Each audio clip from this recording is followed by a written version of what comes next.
good, YouTube? Jonathan Moore back here today, and I'm going to be doing another top 10 video deck profile, and we're going to be getting into a lot of interesting things here.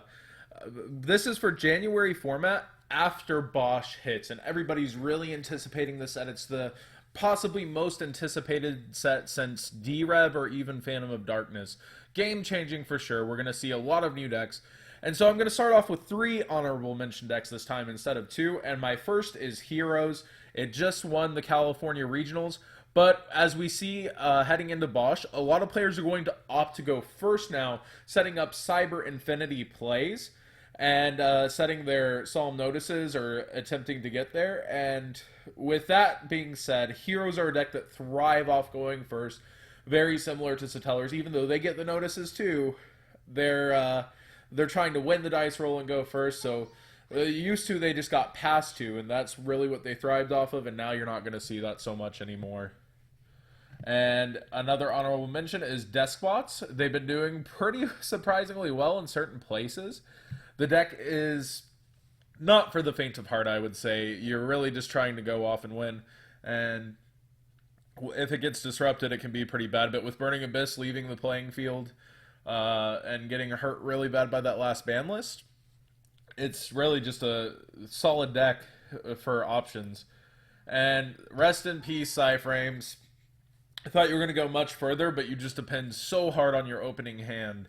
And if your opponent knows they're playing against it, they just don't react till they have to. And then when you're given time in Cyframes, you kind of get there.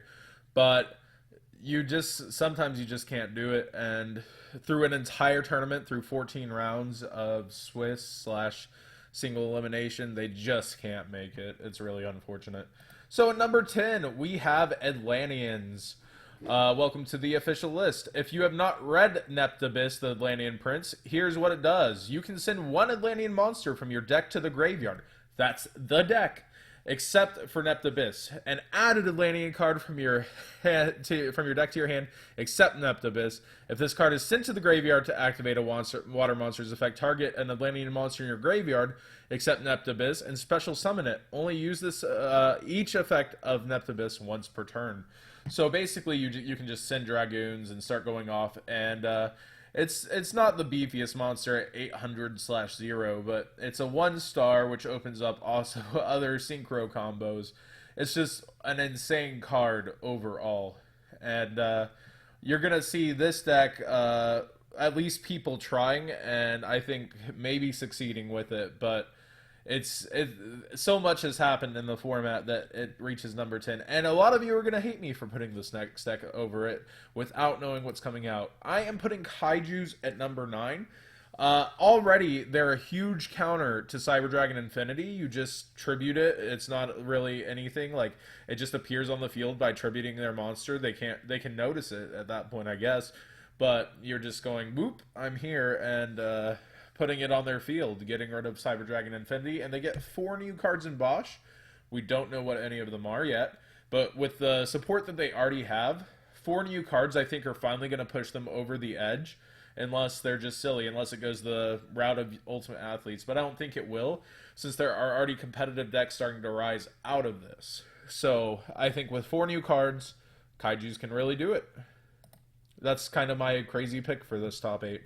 And 8th, we have Satellar Knights. I still think, even though they relied so heavily off going first, that the fact that you'll have counter traps to react with, such as Tellarnova Alpha, and gaining notices for this deck will just be so healthy that it remains. They abuse Anti-Spell Fragrance to beat Pendulums. And they're just able to still Trevere Loop, do everything that they were before. I really don't see going forward them winning many events, but I do see them actually gaining power from BOSH and Solemn Notice. And I think they may just be able to raise back through the ranks. And they're still here. They're still one of the decks you see active, topping. I really do like them. They're one of the best decks. And that being said, and for 7th, we're going to combine 2 deck profiles. We're going to do the Magicians, and the Magispectors, and call it Magispector Magicians. And the Magician engine is going to become less and less relevant. And as you see, other Pendulum decks right now abuse Kieran. This is their main boss monster, Kieran, for Magispectors right now. And you see, really, that Magispectors, you know, they do what they do. It's hard to explain Magispectors. Magispectors basically gain advantage by being summoned and getting traps, and people splash that engine into other things. And a lot of these next are engines you can mix and match, You can match Performapals, Perform Mages, Magispectors, Magicians. A lot of these are combinable into different ways, and we're discovering this and how they're going. So Magispectors basically are a deck that are able to search out themselves, monsters and traps. And we see a lot more decks tending to abuse the monster engine, and Kieran is really hard to deal with, really hard to OTK through with. You can't target him or destroy him with card effects, so you have to basically kill him by battle. And he prevents OTKs this way. And we get to our number 6 slot, which is still Infernoids. They're still here. They depend a lot on their opening hand, but they're still very powerful. They're able to play out of opening hands. And again, being able to set up, they're going to also be able to abuse Cyber Dragon Infinity and Omega. So it'll be interesting to see how their extra deck evolves. But I think it's a really good deck. And my number 5 pick is the Odd Eyes decks that are out. Again, you see many variants. Odd Eyes Magicians are the main ones that we're seeing right now. But you can also combine it with other things to... and other ways. But Odd Eyes Magicians are the main staple of the Odd Eyes decks. They basically, Odd Eyes Dragon will double the damage. Utopia Beyond will put everything to 0, and you're able to do 8,000 through 2 monsters as long as they don't have Damage Juggler. And many people are burning their Damage Jugglers and going through their deck to use them for advantage to set up boards. And this clears through boards just like a hot knife through butter. The Odd Eyes decks are very good, very potent. Number 4, again, this is more of an engine. We have the Draco Lord / Slayers, and they gain this card in BOSH, and of course, this has been abused. So the Draco Slayer is more talking about the engine than the deck itself. Again, I would say Draco Slayer, Pepe, and I know a lot of you hate the name Pepe. Perform Mage, Perform a Pal. It's just PEP. Like in Japan, it's EM.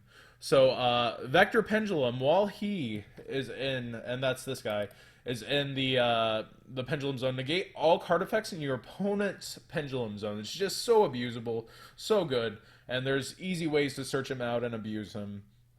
And this being sent to the graveyard is abusable with Mass Chameleon, but that it's going to speed up so much that we may not even see Mass Chameleon end up in decks. In number, I believe, 3, we have Cosmos.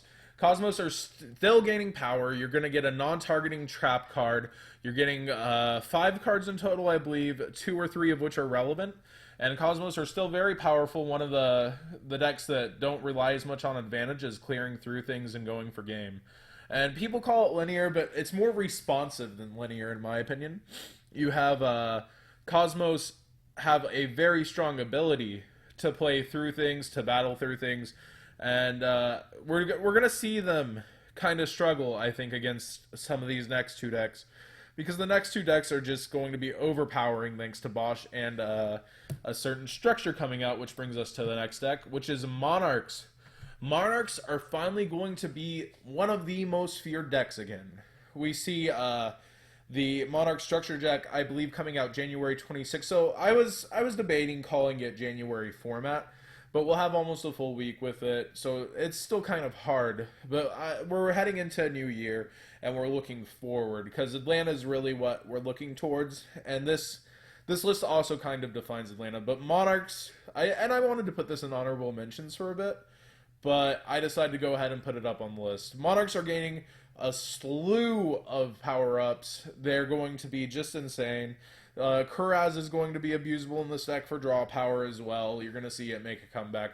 But Monarchs are really just going to rule with an iron fist, except for the next deck, which is full-powered Pepe. Abusing this card, Solemn Notice. You're going to see Performapal, Perform Mages, just abused because they abuse Cyber Nova Dragon into Cyber Infinity Dragon better than any other deck. So it's not even, it's the fact that they're the best engine to both get to it and get as many cards as you can with Lizard Draw.